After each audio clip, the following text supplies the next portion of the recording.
Cet assassinat a indigné la communauté pied-noir et a endeuillé l'organisation dont il était le porte-parole, Recours France. Ces délégués s'étaient d'ailleurs donné rendez-vous à Montpellier pour tenir une convention. Ils se sont retrouvés ce matin dans un grand hôtel de la ville, mais sans Jacques Roseau. Le reportage de nos envoyés spéciaux Patrice Velay et Michel Janoulatos. Notre Père qui es aux cieux. Une prière pour le souvenir ce matin, en arabe puis en français, devant une assistance attentive et attristée. Les amis de Jacques Roseau, ses amis du recours. Un immense chagrin, mais toujours la même volonté de poursuivre le travail engagé.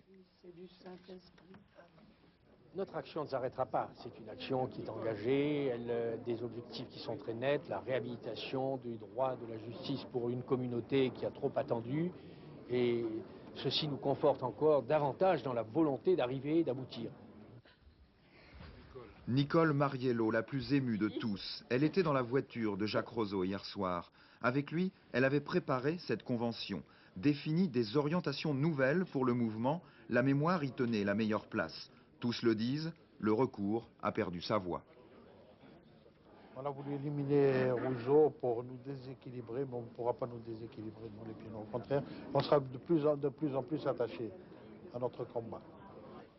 Un combat parfois mené dans la division. Pourtant, bien peu ce matin, accepter l'hypothèse d'un règlement de compte interne.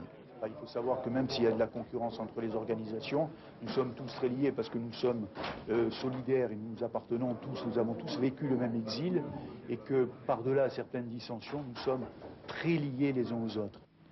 À Montpellier, seul un drapeau en berne rappelle la violence d'hier soir.